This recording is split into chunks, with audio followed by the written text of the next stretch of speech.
When did you guys meet, and how was he when you first met? Well, when we first met, he was like my best friend. He had the best mama jokes ever. Your mama jokes? Oh, mama jokes, yeah. Oh, he had the best mama jokes. Loved to play basketball. We were more like brother and sister. And you then became his backup dancer. I became his choreographer and his principal dancer, yes. At what point did your brother-sister relationship turn into something more? You know, I cannot, people have asked me that and I can't pinpoint it like a specific date, but I do know the moment that he said he fell in love with me. He said, I was in the back of the tour bus and the curtain was open in the window and I was reading my Bible. And he said, the sun was shining on you. He was like, oh my God, you look like an angel. I did not want to disturb you. So I just crept out and closed the door. You didn't even know that I saw you. And he was like, that's the moment I saw you differently. Right. When did you fall for him? I think it was something about him being vulnerable because the rest of the world saw him as R. Kelly. In that moment, I got to just see Robert, a boy from the South Side. And I think that it made me open up a place in my heart that maybe I shouldn't have, because when you come from abuse, you attract abuse. And the first time I ever saw a man abuse a woman was actually my grandfather, and he was a Baptist preacher. Really? So the abuse was not... Are we talking physical abuse, emotional abuse? Physical abuse, emotional abuse, verbal abuse. And for me, God, love, and pain were all the same because that's what I grew up in. So of course, if the man of the cloth is abusive, why wouldn't a man of the world be? Right. So it wasn't unfamiliar to me. It was very familiar to me when it did happen. Right. Tell us about when you say things turned abusive in your marriage. That is a question that a lot of people ask women, and you can't pinpoint it because people don't understand the physical is actually the aftermath of all the abuse you've been in. You've already been in the verbal, you've already been in the emotional. I was in the economic and financial abuse already. So when it becomes physical, again, it's like breaking down a tree. You don't do it with one swing of the axe. It takes several swings of the axe to weaken the trunk for the tree to fall. And I think you're pointing out something very important, considering this is Domestic Violence Awareness Month. A lot of times people think it has to be physical for it to be abuse, but there is emotional abuse, which can take its toll. Yes. There is the mental abuse. There's the verbal abuse. Is that how it started for you? It did. It did. Yeah. Because it was very hard to differentiate between him being controlling and how he's running his ship. Because again, you have to understand, he started as my boss. So when you're controlling and you say the dancers have to be in their room at a certain time, you're not allowed to talk to the other people on tour, you know, don't even look at, and people who know what I'm talking about, who have been on tour with me, we weren't even allowed to talk to the other dancers, the other artists. We had to stay in our dressing room. So of course, I'm like, well, this is my boss. If that's how he runs his ship, that's how he runs his ship, not knowing that that was one of the traits of him being controlling. Right. So many people are going to look at this and go, that's not R. Kelly. Yeah. How do you convince people that the man you were married to did the things you're alleging? People need to understand that R. Kelly is a persona, Robert Kelly is a person. I was married to Robert Kelly, the person. Well, we reached out to R. Kelly about his ex-wife's allegations. He had no comments.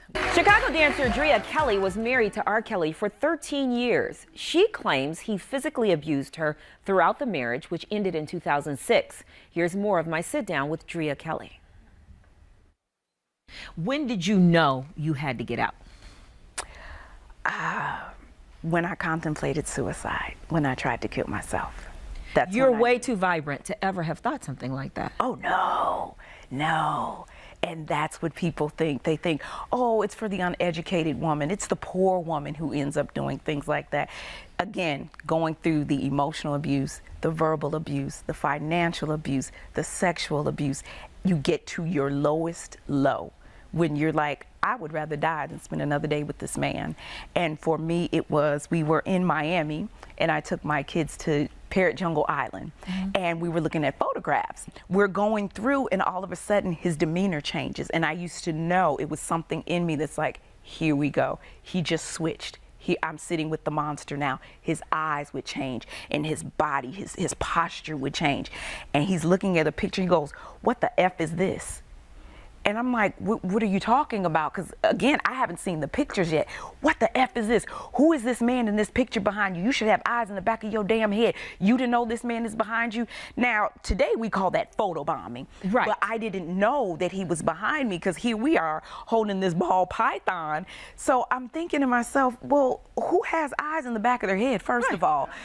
But what changed it for me was my daughter was sitting at the foot of the bed and she goes, Daddy, why are you being mean to my mom? Why are you talking to her like that? How old was she at this time? She had to be about 6. Okay.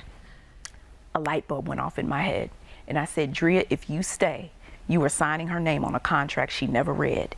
Drea, if you stay and she ends up with a man like this and you tell her to leave, she's going to say, why would I do that? You stayed with my dad all those years. And I believe in being a living, breathing example of a good mom, not a hypocrite mom. Right. And I just couldn't do it. People sometimes don't understand what a big step that is, especially considering the high-profile marriage that you were in, and to say, I got to get out of this. Well, you know, for me, the most important thing, and I say this all the time, I want my life to be that example. Then, honey, if I could leave R. Kelly, Maybachs, and drivers, you can leave Darnell with a bus pass and no job. Hello. You really can. You really Well, can. what do you say to those women who are tied to the man because they need the money? There has to be some words of encouragement that you can even say to them. Your soul, there's not a price tag you can put on your soul. You have to remember that. And I have a message for abusers also. They have a level of air and confidence about themselves that they need to be careful, because there's a lot of women sitting in prison right now who said that's the last time you put your hands on me. Since you've come out and start telling your story, you've been victim shamed. Talk about that. Oh, I've been victim shamed. People have said I didn't say anything because I got money. Now I'm speaking up because I want money.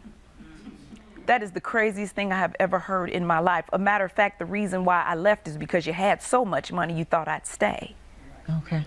Yeah. And people need to realize that a woman's life, especially when you're a mother, I had to calculate every move because my children had to deal with the repercussions of me telling a story. People don't realize my kids had to go through their father having a child pornography case, right, and then have your mother come out on top of it. So it's like, your dad's doing this, your mom's getting beat. That's too much for them to handle at a young age. So I always said, God, when you say it's time, I will move. When my children give approval, I will speak. And it got to the point where my kids said, Mom, tell your story. Right. And God gave me the peace to tell it. That's when I tell it, you know? And people need to understand, for women out there who've gone through it, there is no time limit on your healing, and no expiration date on your story. I don't care if you're 99 and it happened when you were 15, tell it. Why are you telling this story now? I'm telling the story now because I would hope that it would bring some level of validity to these women, young girls that are coming forward. Unfortunately, bring a brown woman in America, I'm last on the totem pole. Let's be real about it. Because if my name was Amber, it wouldn't have taken this long. I'm very real with the situation. Right. So if these women are coming forward and you're telling a story that rings true to my spirit, not because I heard it, not because I read it, because I experienced it, I need to speak. I need to be a voice for the voiceless. I need to use my platform as a celebrity to be power for the powerless, because clearly you all are not listening to these women when they speak. When is the last time you talked to Robert? It's been years. Years? Years, yes. He doesn't get to share my light. He was a very dark place. I got the best of him, which is his children, the very best of him. But I walk in my light right now. He was a very dark period in my life. He doesn't get to share that with me. He even said in his book that he divorced you because you would not be a stay-at-home mom.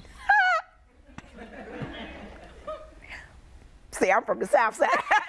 Hello. We got divorced because he needed to understand I'm not your fan. I don't work for you. And there's not enough money in the world that will allow you to make me black and blue just to give me Gucci bags to say you're sorry for it later. That's why we got divorced. I threw a ring in the pond. That is very true in the book, because he did ask me, Drea, if it's not about money, if it's not about fame, throw the ring in the pond. I said, are you sure you want your answer? Are you sure? Because it has nothing to do with that. I have a God-given right to be free. I'm not your prisoner. I have a God-given right to go after my dreams just like you do. I deserve respect. I am your wife. I'm not your maid. I'm not your help. I'm not your driver. I'm not your fan. Are you sure about that? He said yes. Bloop. It went in the pond and she was gone. Just like that? Just like that. Now, that part of his book is true. Now, did that set him off? What do you say would trigger R. Kelly to do the things you say he did? Oddly enough, me throwing that ring in the pond didn't. He was stunned. There were no words. That was the one time that I thought, this is going to be a doozy. He was stunned because I was done. Like, I can't do it anymore. Right. Anything, what would set him off? It could be anything from the milk being too cold to not cold enough for breakfast. It could be what I was wearing. It's too revealing, you know, not to wear it. It could be if someone came to our house and I spoke, he would really like, why are you talking to him? You should be looking at your feet. Was this only with men? Only with men. Only with men. If you had 5 minutes with him today, after not talking to him for all these years, what would you say to him? Get help. He needs help? I would say get help. Get professional help. I think it's brave that you are telling your story. And like you said, it doesn't matter if it happened yesterday, 20 years, 30 years, or 40 years. It takes a certain level of courage to be able to talk about something. And especially, what do your kids think about you going out and talking about their dad and intimate things that have happened to you, knowing that they, you know, they're still around, their dad's around, and they may get it, they may hear it, or they may suffer the repercussions of it. You know, I have this big smile on my face because my kids are amazing. They're like, yes, Mom, do that, girl. Yes. Like, they are my biggest supporters. They are actually the ones that keep me going when I do get victim shamed. You mentioned your big smile, and I gotta say, like, I didn't know exactly what I was gonna get when I got a chance to sit down and talk with you, but how are you able to smile so big? When I go on social media and somebody goes, Drea, you telling your story, I left a marriage I've been in for 59 years. Or when I have someone say, you know what, my sister lost her life, but she reminds me so much of you. I wish she could have met you. That's what keeps a smile on my face. Yeah. Because I know that this isn't about me. And I know I'm just a vessel. Because in my humanness, I don't have the courage or the strength to endure. But I know as a vessel of God, He'll give me all that I need and get me through it. Yeah. That's amazing. Tell us about your website, because your website is also another tool to help folks. Yes, yes. If you go to officialdreakelly.com, I have a video memoir, and a portion of the proceeds are going to the National Coalition Against Domestic Violence. It's going to allow me to help facilitate, you know, just the simple things that women need when they're leaving. They don't think about gas money, money to feed my kids. They don't realize that when I leave with my children, if I don't have their birth certificates, social security cards or mine, how can I even put them in school? How can I even get a job? I don't even have identification to say who I am. I believe that domestic violence awareness should be 365, not just in October. Yeah. Women are dying every day of every month of every year. Right, right. I have to ask you this before I let you go. What do you say to that diehard R. Kelly fan? That woman who still, no matter what they hear about him, from you, from anyone else, that still rides with R. Kelly. What do you say to them? I would say to them, you love R. Kelly, but you might not like Robert. I think that's well said. Thank you, Drea. Thank you so much for coming on and sharing your story with us. If you or someone you know is being abused, please call the National Domestic Violence Hotline. The number is 800-799-7233.